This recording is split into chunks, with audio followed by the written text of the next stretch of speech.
सुने कार्यक्रम हवा महल।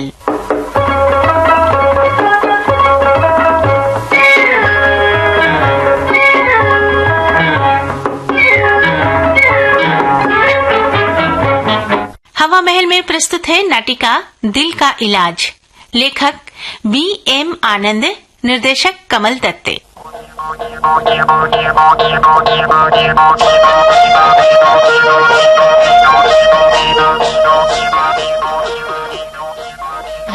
प्यार की आग में तन बदन जल गया, प्यार की आग में। अरे ओ परसोत्तम, अरे तू पागल हो गया है क्या?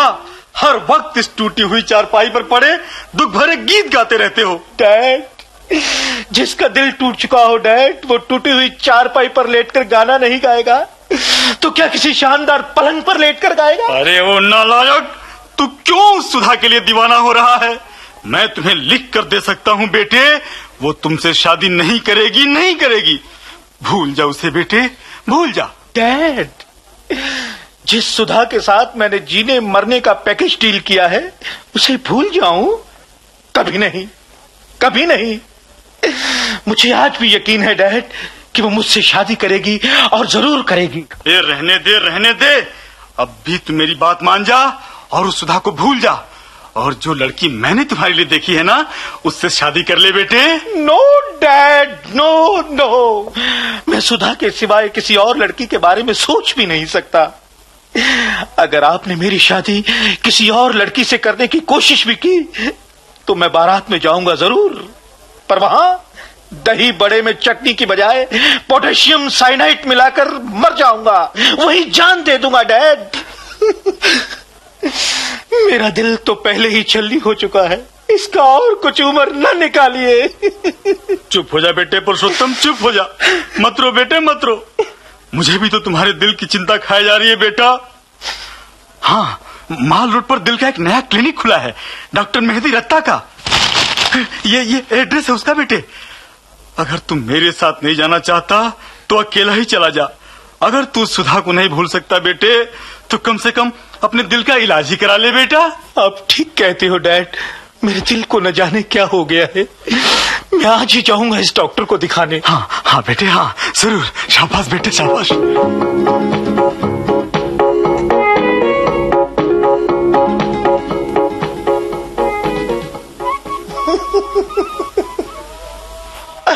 सुधा! मिस्टर, क्या नाम बताया था आपने? हाँ याद आया, मिस्टर पुरुषोत्तम। ये दिल का क्लिनिक है, कोई फिल्म स्टूडियो नहीं जहाँ आप इस तरह गमज़दा गाने रो रो कर गाते जा रहे हैं। अरे क्या तमाशा मचा रखा आपने। और जो दिल के मरीज यहाँ आएंगे उन बेचारों पर क्या असर पड़ेगा भला? मैं क्या करूं डॉक्टर साहब, मेरा दिल ही मेरे बस में नहीं तो ये कमबख्त जुबान मेरे बस में कैसे रहेगी? जब भी सुधा का ख्याल आता है डॉक्टर साहब। खामोश हो जाइए, आप खामोश हो जाइए। सुन ली मैंने आपकी कहानी। यही ना कि आप एक लड़की सुधा से प्यार करते हैं। जब आप उससे मिलते हैं ना आप कुछ कह पाते हैं और ना वो कुछ कह पाती है। जी डॉक्टर साहब, और इसीलिए मेरे डैडी मेरी शादी किसी और लड़की से करना चाहते हैं। और इसीलिए आपके दिल की ये हालत हो गई है।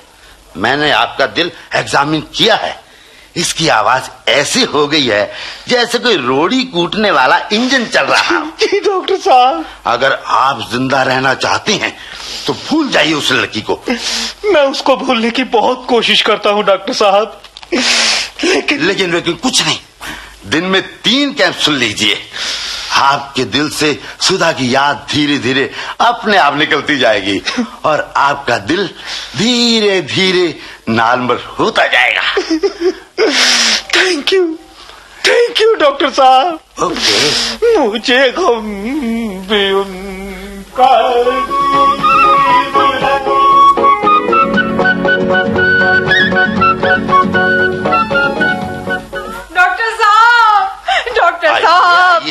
डॉक्टर साहब, मेरी बेटी को बचा लीजिए। देखिए ना इसके दिल की क्या हालत हो गई है। Just wait. हैं? Very bad, very bad. मुझे तो ये कोई प्यार व्यार का चक्कर नजर आ रहा है। हाँ डॉक्टर साहब, आपने ठीक बीमारी पहचान ली मेरी बेटी की। ये उस लड़के के चक्कर में आ गई है। क्या नाम है उस मुए का? मम्मी, मैंने तुम्हें कितनी बार कहा है मेरे सामने पुरुषोत्तम को मुआ ना कहा करो। हाँ, मैं उससे प्यार करती हूँ। अरे भाड़ में गया तुम्हारा प्यार। हाँ? और भाड़ में गया वो पुरुषोत्तम का बच्चा। पुरुषोत्तम नाम कुछ जाना पहचाना लगता है। अरे हाँ, ये वही तो नहीं है जो हर वक्त रो रो कर फिल्मी गाने गाता रहता है। हाँ डॉक्टर साहब, आप जानते हैं उसे? हाँ, जानता हूँ। अरे वो भी तो अपने दिल का इलाज मुझसे ही करवा रहा है। डॉक्टर साहब, क्या आवाज है उसकी और क्या दर्द है उसकी आवाज में। जी चाहता है वो रो रो कर गाता रहे और मैं सुनती रहूं। लेकिन उसका दर्द भरा गाना सुन सुन कर मेरे तो सर में दर्द होने लग जाता है। बिल्कुल बेकार लड़का है वो। अरे उसके चक्कर में आप कैसे आ गई? हाँ, ये आप क्या कह रहे हैं डॉक्टर साहब? और वो मरदूद जब भी सुधा के सामने आता है, ना जाने उसे कौन सा सांप सूंघ जाता है, कुछ बोलता ही नहीं। उस बेचारे पुरुषोत्तम को क्यों दोष देती हो मम्मी? हम दोनों जब भी एक दूसरे के सामने आते हैं ना, तो उसके तोते उड़ जाते हैं और मेरे होश उड़ जाते हैं। न वो कुछ बोल पाता है और न मैं कुछ बोल पाती हूँ। मिस सुधा, मैं उस पुरुषोत्तम को अच्छी तरह से जानता हूँ। आप क्या ऐसे लड़के का अचार डालोगी? अचार? नहीं डॉक्टर साहब, मैं उसे प्यार करती हूँ और मैं उससे शादी करना चाहती हूँ। हैं, शादी? और उस पुरुषोत्तम से? मिस सुधा, वो बिल्कुल बेकार लड़का है। बेकार नहीं डॉक्टर साहब, बिल्कुल नालायक। ना कोई काम करता है, ना कोई धाम करता है। सारा दिन टूटी हुई चारपाई पर पड़ा फिल्मी गाने गाता रहता है। लेकिन मैं पुरुषोत्तम से। देखिए मिस सुधा, ऐसे लड़के से प्यार करके आपने क्या लिया है? मैंने देख लिया है, आपका दिल बिल्कुल खटारा हो चुका है, खटारा। हाँ? अरे अब भी अगर आप अपना दिल बचाना चाहती हो तो भूल जाइए पुरुषोत्तम को और किसी दूसरे लड़के से शादी कर लीजिए। लेकिन डॉक्टर साहब, मैं पुरुषोत्तम के बिना जिंदा नहीं रह सकती हूँ। मिस सुधा, मेरे पास ये फजूल के डायलॉग सुनने का वक्त नहीं है। मैंने इस प्रिस्क्रिप्शन में लिख दिया है, advise marriage to another boy. नहीं। जब आपकी शादी किसी और लड़के से हो जाएगी तो आपका दिल अपने आप नॉर्मल हो जाएगा और आपके दिल से पुरुषोत्तम की याद अपने आप रफू चक्कर हो जाएगी। एक लड़का इन होगा तो दूसरा लड़का आउट हो जाएगा। लेकिन आप मेरी बात तो सुनिए डॉक्टर साहब। बेटी, डॉक्टर साहब जो भी कहते हैं तुम्हारे फायदे के लिए कहते हैं ना, जिद नहीं करते। जब तक इसकी शादी किसी और लड़के से नहीं हो जाती तब तक ये कैप्सूल लेती रहे। हाँ। दिन में 3 बार, इससे दिल मजबूत होगा। हाँ। डॉक्टर साहब देखिए तो, सुधा के चेहरे से अब यही लग रहा है कि ये किसी भी दूसरे लड़के से शादी करने को तैयार है। तैयार कैसे नहीं होती, ये डॉक्टर मेहंदी रत्ता की एडवाइस है, कोई मजाक नहीं है। धन्यवाद डॉक्टर साहब, आपने तो मेरी बच्ची का दिल बचा लिया। बस एक बात आप और बता दीजिए। पूछिए। कि मैं इसकी शादी अब किस लड़के से करूं? किस लड़के से? पर मैं कैसे बता सकता हूँ भला? डॉक्टर साहब, जब भी कोई डॉक्टर कोई गोली या कैप्सूल का नाम लिखता है, कंपनी का नाम भी तो बताता है ना। लेकिन ये लड़के का मामला है, मुझे क्या पता आपको कौन सा लड़का सूट करता है। आप बताएं तो सही, आप जिस लड़के से भी कहेंगे ये उसी से शादी कर लेगी। अब मैं कहाँ जाऊंगी लड़का तलाशती। लेकिन मैं क्या बताऊं? चलो आप नहीं बताते ना तो हम बताए देते हैं। हाँ, बताइए, जरूर बताइए। ये आपकी बेटी है ना? लेकिन उसमें आपको कोई इतराज तो नहीं होगा ना? नहीं तो इसमें भला मुझे क्या इतराज होगा? लेकिन मैं आपके कान बाद में बताऊंगी। अपना कान जरा इधर कीजिए ना डॉक्टर साहब। ये लीजिए। नहीं, मैं ये आप क्या कह रही हैं? मेरा अपना दिल धक धक कर रहा है, धक धक। डॉक्टर बेटे, अगर तुम्हारा दिल जरा जरा सी बातों पर घबरा जाएगा तो मरीजों का क्या होगा? तुम्हारी टेबल पर पानी का ग्लास पड़ा है ना, पानी पी लो। हाँ, और साथ में तुम भी ये कैप्सूल खाते रहना, तुम्हारा दिल मजबूत हो जाएगा।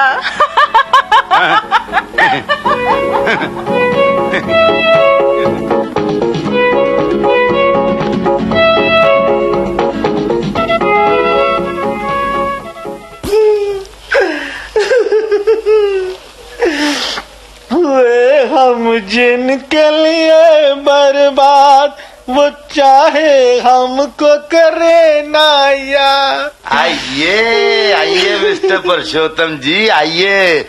बहुत दिनों में आए। क्या हाल है आपका? हाल? हाँ। क्या हाल होगा डॉक्टर साहब? आपके बताए हुए कैप्सूल लेते लेते 3 महीने हो गए, लेकिन मेरे दिल से सुधा की याद अभी तक गई नहीं है? मेरे दिल का तो कबाड़ा होता जा रहा है डॉक्टर साहब। Oh, very bad, very bad, very bad. अच्छा ठीक है, आप उस कमरे में लेट जाइए। आपका दिल बदलना पड़ेगा। जी क्या कहा? हाँ। मेरा दिल बदलना पड़ेगा? जी, मरीज के दिल को कैप्सूल से फर्क ना पड़ता हो तो उसका दिल बदलना पड़ता है। आप इस मशीन के पास लेट जाइए। अरे घबराइए नहीं, घबराइए नहीं, ये कोई ऑपरेशन नहीं है। जी, ये ऑपरेशन नहीं तो ये मशीन क्या है डॉक्टर साहब? इस मशीन से एक आवाज आएगी, प्यारी प्यारी आवाज। प्यारी प्यारी प्यारी प्यारी आवाज। वो आवाज सुनकर आपका दिल वो नहीं रहेगा जो अब है, और आपका दिल वो हो जाएगा जो अब नहीं है। हाँ डॉक्टर साहब, कमाल है। फिर तो आप जल्दी से सुनवाइए वो प्यारी प्यारी आवाज। लीजिए सुनिए। माय डियर पुरुषोत्तम, तुम्हें ये जानकर खुशी होगी कि मैंने डॉक्टर साहब के प्रिस्क्रिप्शन के मुताबिक डॉक्टर साहब से ही शादी कर ली है। हाँ, अब मैं बहुत खुश हूँ और मेरा दिल भी ठीक हो गया है। तुम भी अब उसी लड़की से शादी कर लो जिसे तुम्हारे डैडी करना चाहते हैं। तुम्हारा दिल भी ठीक हो जाएगा। हाँ, विश यू स्पीडी रिकवरी, तुम्हारी सुधा। बताइए मिस्टर पुरुषोत्तम जी, अब कैसा लग रहा है? वेरी गुड डॉक्टर साहब, वेरी गुड।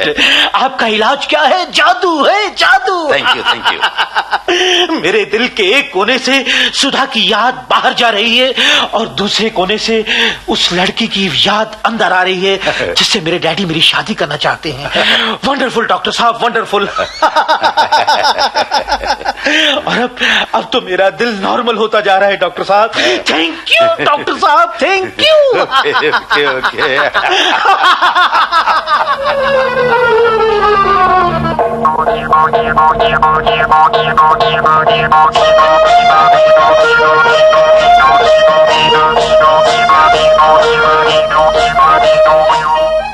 अभी आपने नाटिका सुनी दिल का इलाज। लेखक थे B.M. आनंद, निर्देशक कमल दत्ते। ये नाटिका आकाशवाणी दिल्ली की प्रस्तुति थी। हवा महल कार्यक्रम अब समाप्त होता है।